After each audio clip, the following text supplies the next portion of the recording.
साथियों, आज निषाद आरक्षण संकल्प यात्रा लेके आए हैं आपके बीच में और एक संदेश लेके आए हैं कि इस आजाद भारत में अगर सर उठा के जीना है, मान सम्मान के साथ जीना है, अगर आप चाहते हैं कि आपके आने वाला पीढ़ी बेहतर जिंदगी जिए, तो इसके लिए दो काम करना पड़ेगा।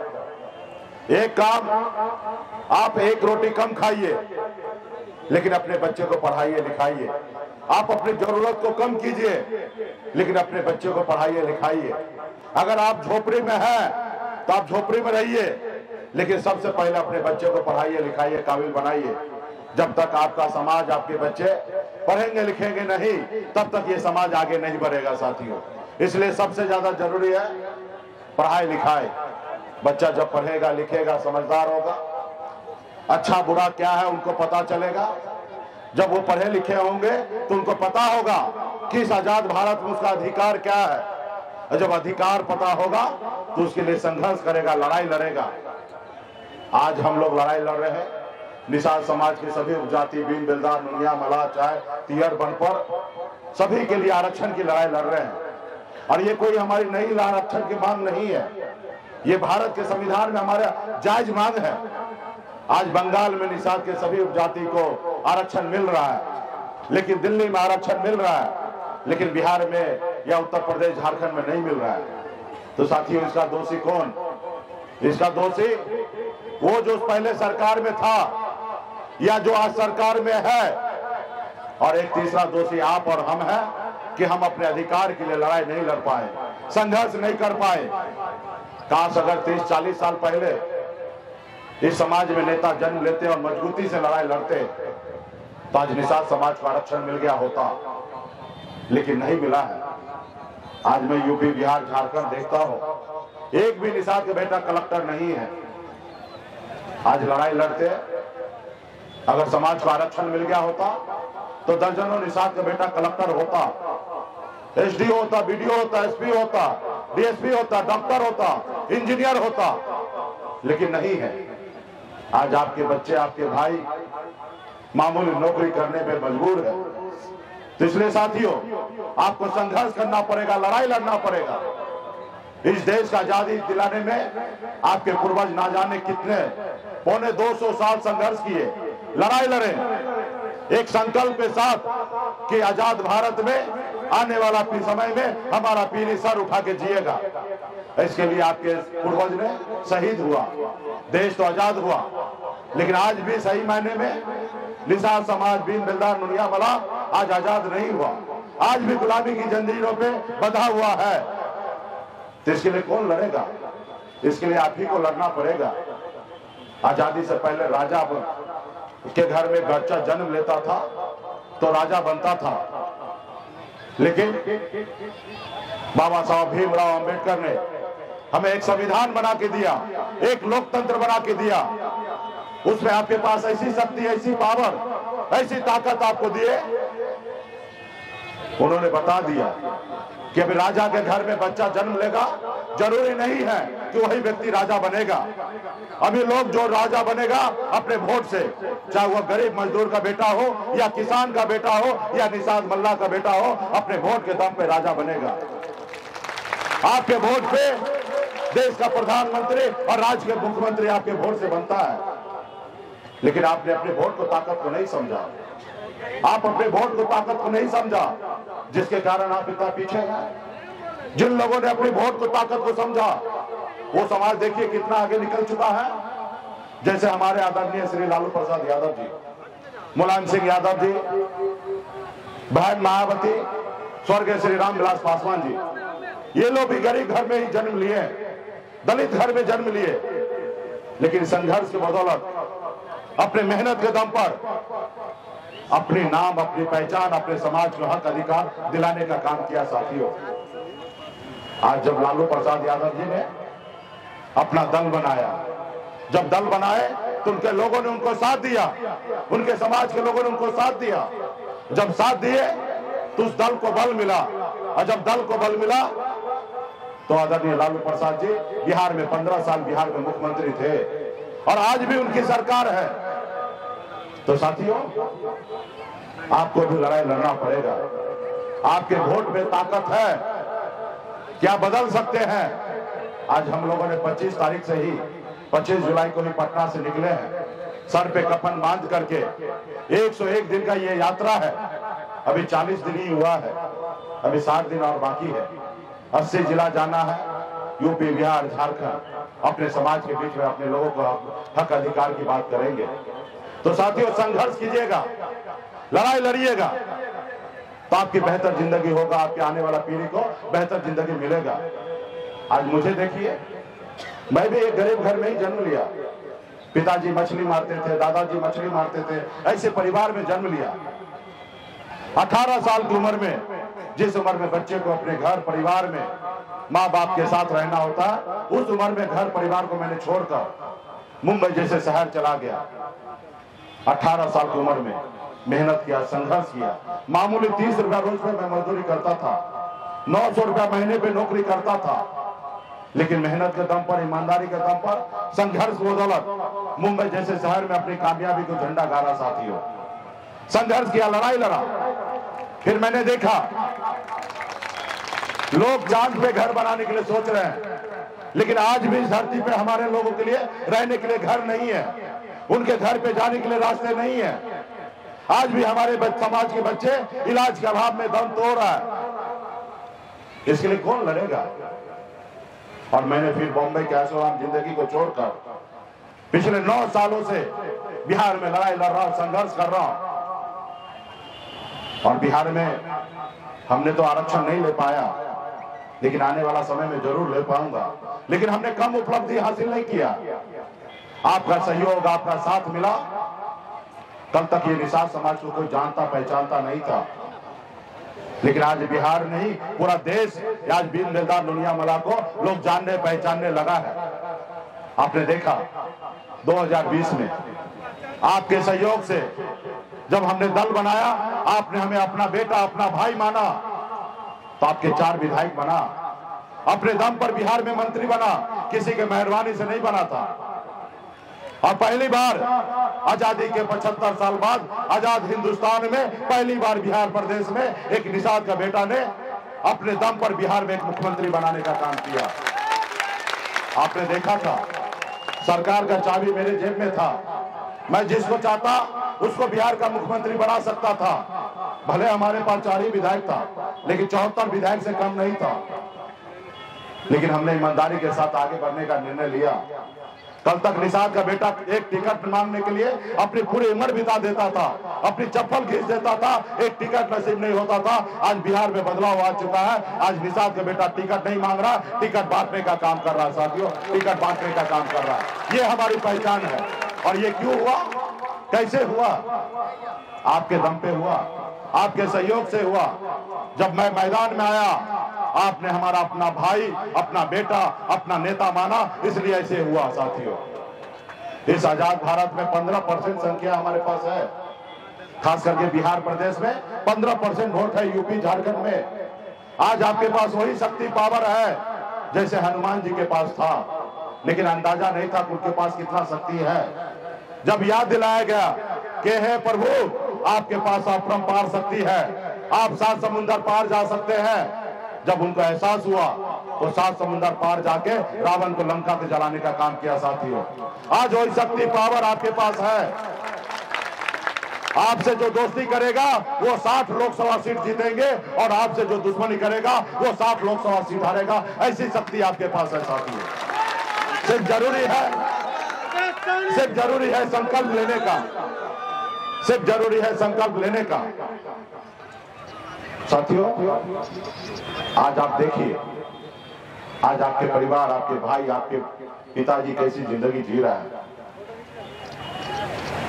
ठंड का समय आएगा 3 महीने के बाद, दिसंबर महीना। उस महीने में लोग अपने घर से नहीं निकलते हैं। उस समय में लोग अपने रजाई से बाहर नहीं निकलते हैं। उस समय में लोग अपने कंबल से बाहर नहीं निकलते हैं। लेकिन उस समय में आपका भाई, आपका बेटा क्या करता है? घर से निकलता है, पानी में उतरता है, तालाब में, झील में, नदी में उतरता है, मछली मारता है। ऐसी ठंड में जिस ठंड में लोग घर से नहीं निकलते हैं और ऐसे समय निकल कर मछली मारता है, तब बाजार में बेचकर अपने घर परिवार को चलाता है। साथियों, क्या आप चाहते हैं कि आपके परिवार, आने वाला पीढ़ी ऐसी जिंदगी जिए? आपका भी हक अधिकार है इस आजाद भारत में सर उठा के जीने का। आज जैसे लोग दूसरे आगे बढ़ रहे हैं, वैसे आपका भी अधिकार है आगे बढ़ने का।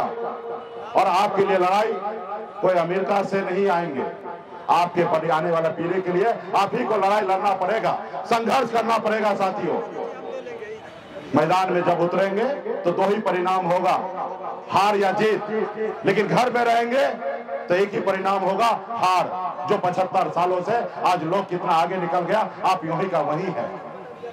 आज आप अपना अधिकार नहीं ले पाए, अगर आप अपने अधिकार लड़के ले लेते तो आज आपके घर में भी आपका बेटा, आपका भाई कलेक्टर होता। तो साथियों, इसके लिए लड़ाई लड़ना पड़ेगा। आज आपके संपत्ति को दूसरे लोग लूटते जा रहा है। आज जैसे बालू का घाट है, नदी पे, पानी पे किसका अधिकार है? निषाद का है। लेकिन आज बालू घाट पे देखिएगा किसका वर्चस्व है, कौन मालिक है? आप भी मालिक बन सकते हैं, सिर्फ जरूरी है पावर में आने का। आज आपने देखा मोदी जी ने 10% सामान्य वर्ग को आरक्षण दिया। आपने कभी आंदोलन देखा करते हुए, कभी लड़ाई करते हुए देखा? नहीं देखा। वो लड़ाई लड़े दिमाग से। वो जब चुनाव होता है तब लड़ाई लड़ते हैं दिमाग से। अपनी सरकार बनाए हैं, आज भारतीय जनता पार्टी सरकार बना है, आज उनके लिए सोच रहे हैं। लेकिन जो दिल्ली में जो सरकार है वो आपके लिए नहीं सोच रहा है।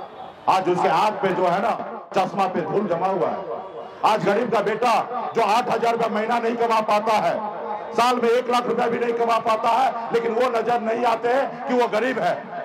उसके लिए आरक्षण की बात नहीं करेंगे, लेकिन 8 लाख कमाने वाले सामान्य वर्ग को आरक्षण दिया है।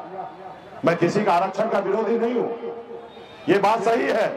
इस समाज में, इस देश में, चाहे जाति जो भी हो, चाहे धर्म जो भी हो, अगर वो गरीब है उसको सरकार से लाभ मिलना चाहिए, लेकिन एक तरीका से लाभ मिलना चाहिए। एक तरफ बरसों से भूखा है, एक तरफ बरसों से, हजारों सालों से पीड़ित है, लेकिन उनके बारे में आप नहीं सोचेंगे। तो इसलिए साथियों, ये आपका अपना सरकार बनाना पड़ेगा। अभी मोदी जी को प्रधानमंत्री तीसरी बार बनना है और विपक्ष के नेता को भी प्रधानमंत्री बनना है, और ना ही आपको ना ही हमको बनना है।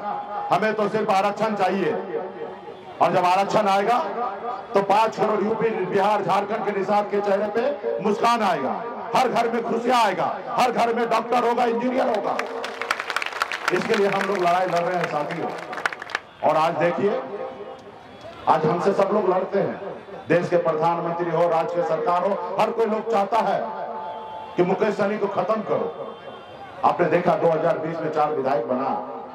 पहली बार आजाद भारत में एक गरीब पिछड़ा का बेटा अपने दम पर 4 विधायक बनाया, लेकिन उन लोगों को अच्छा नहीं लगा। वो देखा कि मुकेश सहनी के नेतृत्व में इनका समाज जग रहा है, निषाद समाज सोया हुआ शेर है, इसको रोको। अगर नहीं रोक पाओगे तो ये भी लालू प्रसाद यादव जी के जैसे अकेले अपने दम पर बिहार में सरकार बना लेगा।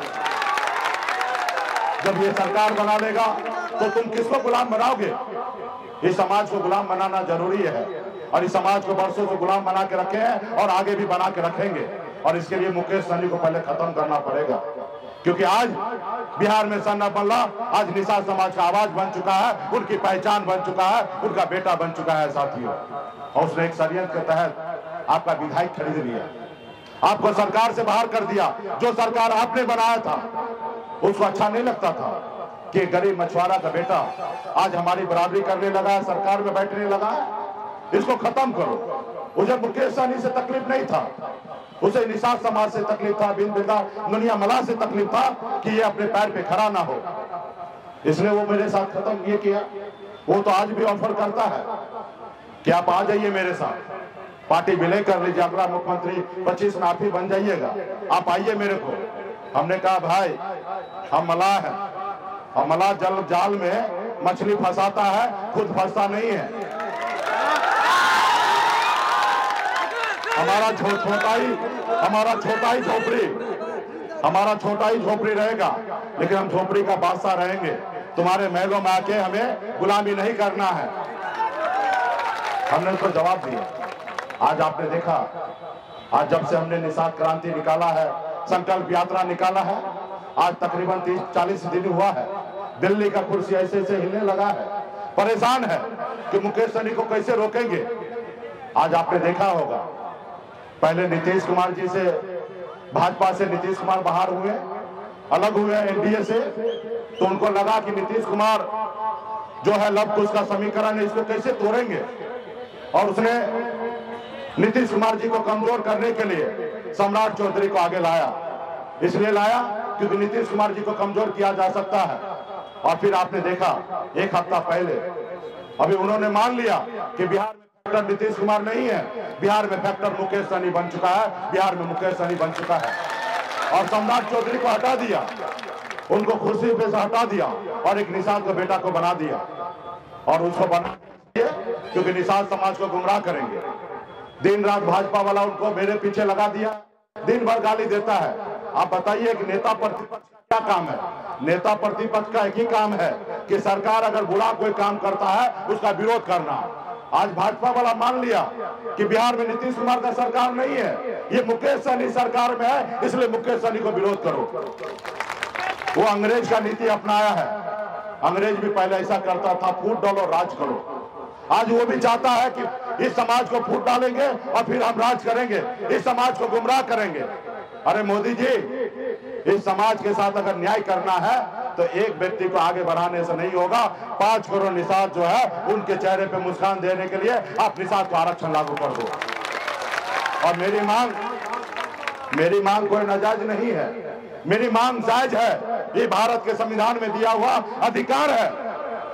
या आप मोदी जी हर संडे को आते हैं, मन की बात करते हैं, अगर बताइए ना, अगर हमारी मांग नाजायज है, हम गलत मांग कर रहे हैं, तो आप आइए संडे को बताइए कि सहनी जी आपकी मांग गलत है, हम 4 कदम पीछे हट जाएंगे।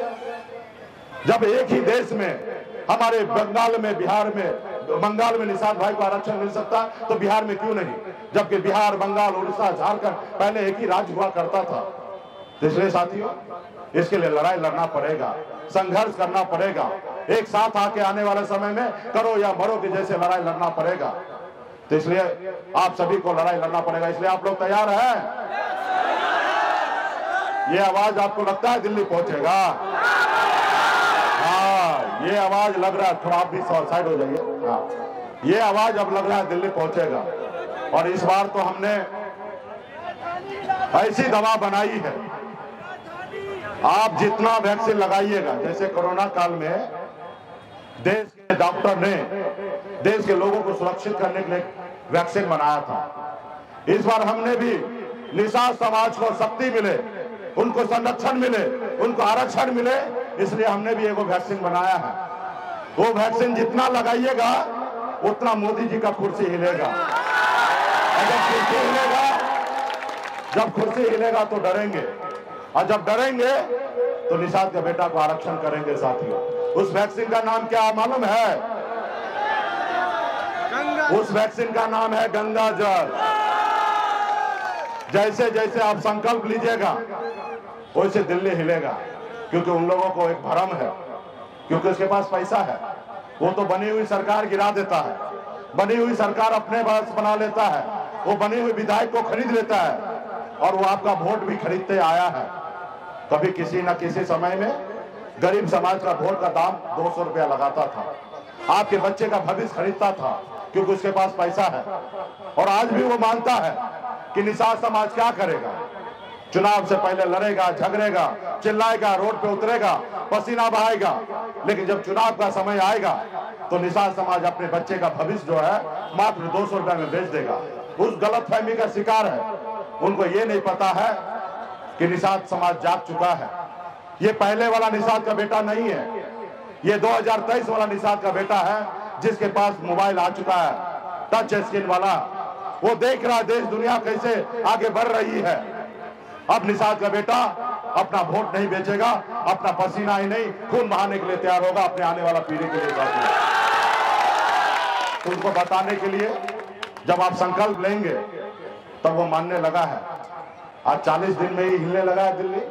अभी उनके पास कोई विकल्प नहीं है बेगर आरक्षण दिए हुए। सिर्फ जरूरी है कि निषाद समाज जितने भी है बिन दिलदार नुनियावाला जितने 22 कुड़ी सब एक साथ हो जाए, एक मंच पे रहे, अपने अधिकार के लिए आवाज बुलंद करे और लड़ाई लड़े। जो आपका दोस्त होगा उसको आने वाले समय में जिताएंगे और जो दुश्मन होगा उसको हराने का काम करेंगे साथियों। इसलिए तो क्या आप लोग संकल्प लेने के लिए तैयार हैं? चलिए, इतना बड़ा संख्या में जब हाथ ऊपर उठेगा तो मोदी जी चश्मा खोल खोल के देखेंगे कहां तक भीड़ है, कहां तक लोग हैं। तो इसलिए आपके पास वो वैक्सीन आ गया होगा जिसको गंगा जल कहते हैं, और ढक्कन को खोलिए और अपने हाथ में लीजिए और हाथ को ऐसे कीजिए ताकि एक वीडियो कैमरा में एक एक हाथ कैप्चर हो जाए और मंच पे जितने नेता हैं, मंच पे जितने भी नेता हैं, सभी नेता को दीजिए, क्योंकि चुनाव में जो है सबसे पहले नेता ही बिगड़ जाता है। तो इसलिए सबसे पहले जरूरी है अपने अपने जगह पे कहिए, सब भीड़ आने देखने दीजिए ना, थोड़ा पीछे हो जाइए। हाँ, सब लोग लीजिए, थोड़ा पीछे हो जाइए। हाँ, सब हाथ में लीजिए, सब लोग हाथापाई ढक्कन खोलो, ढक्कन खोलो, सब आदमी एक दूसरे को हाथ में दीजिए। अगर यहाँ निषाद का बेटा है, निषाद के हक अधिकार के लिए लड़ना चाहते हैं तो हाथ में लीजिए और वो पैसे कीजिए। सब लोग हाथ ऊपर कीजिए ताकि वीडियो बढ़िया अच्छा बन जाए। और जैसे जैसे हम संकल्प लेते हैं आप लोग भी लेने का काम कीजिए। मैं बाबा केवल महाराज, भगवान वेद व्यास, प्रभु श्री राम, भगवान गोराज निषाद, बाबा अमर सिंह, बाबा जय सिंह महाराज, बाबा कारिक महाराज, बाबा कोयला, माता कमला, अमर शहीद जुब्बा सानी, वीरांगना फूलन देवी और अपने पूर्वज को साक्षी मानकर हाथ में गंगा जल लेकर संकल्प करता हूं कि अपने समाज और अपने आने वाले पीढ़ी के लिए हर परिस्थिति में संघर्ष करूंगा और अपनी विकासशील इंसान पार्टी के साथ रहूंगा। पार्टी जो निर्णय लेगी हम उस निर्णय के साथ रहेंगे। हम संकल्प लेते हैं एक रोटी कम खाएंगे लेकिन अपने बच्चे को पढ़ाएंगे लिखाएंगे। हम संकल्प लेते हैं एक एक निषाद के घर पे जाएंगे, निषाद आरक्षण संकल्प यात्रा से जोड़ेंगे, सभी को संकल्प करवाएंगे। जय निषाद राज, जय वीआईपी, जय बिहार।